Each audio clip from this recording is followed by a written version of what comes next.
Hello, what's up YouTube? Ron is with another tutorial, and in this tutorial I'll show you guys how you can easily edit or color grade your wedding portraits or your outdoor images in general, or the photos you take in the outdoor sessions on the wedding day. So basically in this tutorial I want to give you like those very nice and beautiful tips for those that shoot in RAW. This is a tutorial for you. So a brief information about this specific image. I took this recently at a friend's wedding. Both are my friends, and this is a raw file, and I took it using my Canon 60 camera, and the camera version I'm using is 12.4. Then I shot it at ISO 160 using a 70-200mm lens. It is a Tamron, and I shot it at 200mm, so I had to zoom all the way in for me to have this kind of a bokeh in the background. Then I shot it at f4 because I wanted to have both of my subjects in focus, and I did not want to get any blurry details, for example in the coat or even the wedding gown of the bride. So basically that is what I did, and for my lighting setup I used my Godox AD600BM, and it was around half power because the sun was coming from around this direction, so I wanted to kind of fill it in, and my light was just right in front of the model from the top right hand side. So basically that is the brief information, and the white balance was between 5000 Kelvin. So basically that is the information about the image. So usually when it comes to wedding images, I'd recommend that you always shoot in RAW because you don't want to deliver images that have blown out details. For example, when it comes to the gown of the bride, you don't want, there's a reason that's why these ladies or women tend to choose dresses that have this kind of details onto them. So make sure when you're shooting you don't blow out the highlights, and in order to be on the safer side you have to make sure or ensure that you shoot in RAW. That's what I would always recommend, because when you shoot in JPEG it's going to be really hard for you to get back the information that you blow out in the whites or the gown of the model. So right straight into the tutorial today, we just want to learn how to edit or color grade raw wedding portraits in Photoshop or basically in Lightroom.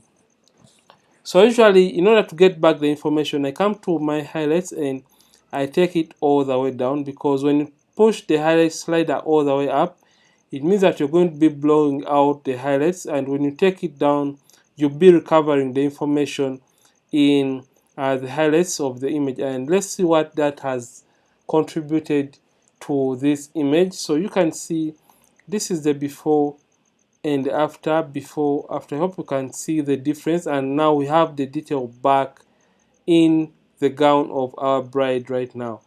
So I come to my whites and also do the same. So I just knock it slightly to around -25 to get back more of the information in the whites of the image.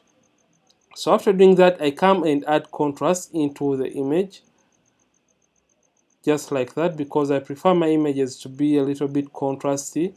And in order to add more contrast, I come to the blacks and I knock them down to add more of the contrast into the image. So as you're turning the blacks down, it makes you lose out on the details in the shadows of the image.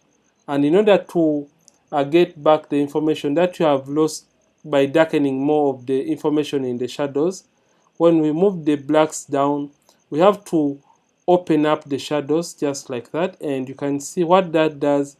It really gets back our information in the shadow areas.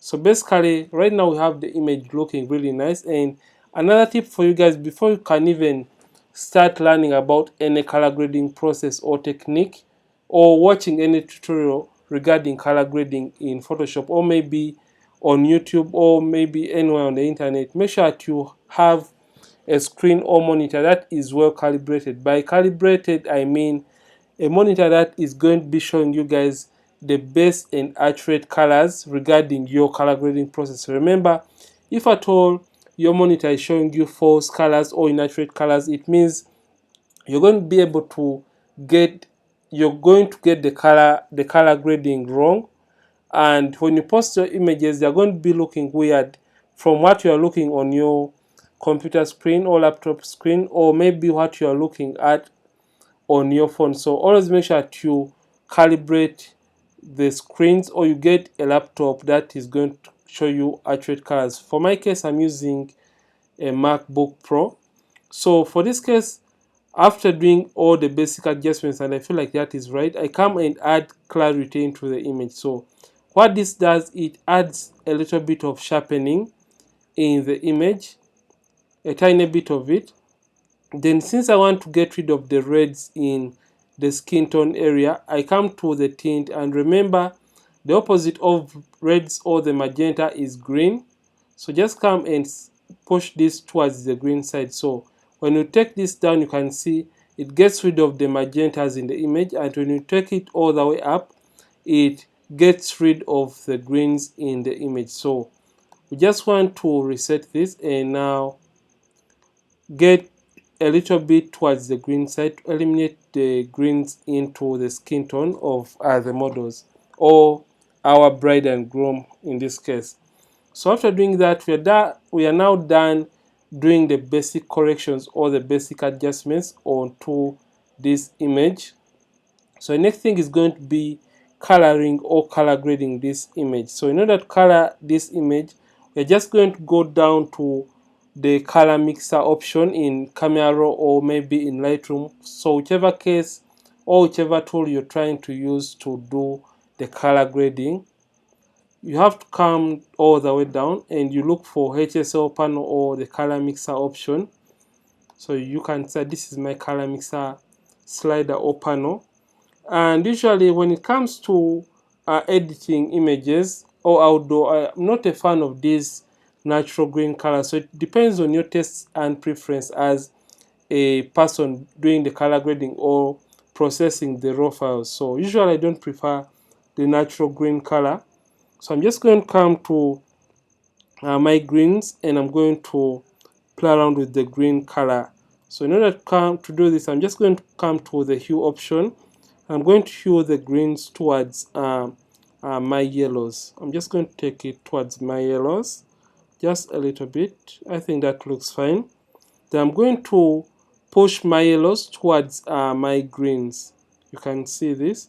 So when you take this up, you'll be pushing the yellows towards the green side. And when you, so for example, if at all you're working with these yellows and you're under a hue slider, when you take the color towards the left hand side, you'll be making that color look like the color on top of it. So for this case, we are making the yellows more orange, and when we take it towards the right hand side, we'll be making the yellows more of the green side, which is the color below uh, the yellow color in the hue option.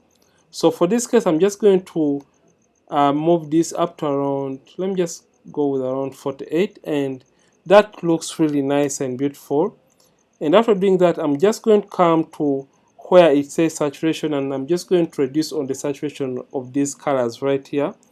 So I'm just going to come to the yellows and simply desaturate the yellows up to around negative, I think negative 28 looks fine. I'm going to do the same for my greens, and I'm going to knock it down just like that. Negative 42 can do. And now this really is the look I was trying to go in for this particular image. So let's say before and after, before, after, before, after. So I'm just going to come to my luminous and slightly make my oranges a little bit darker. So remember, luminosity is more of the darkness or lightness of a given color. So for example, if at all I wanted to brighten the oranges, I have to move this towards the brighter side, which is the right hand side.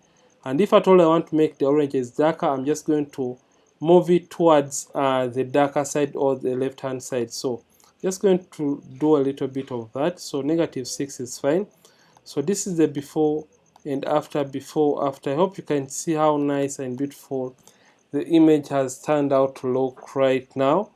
So after doing all this, the next thing I want to do is coming to where it says split toning, and I'm just going to add some kind of little bit of fill towards this image. So I want to target the highlights, so I want to add a little bit of greens into the highlights of this image. So I'm just going to come to Desaturation and just randomly push the slider.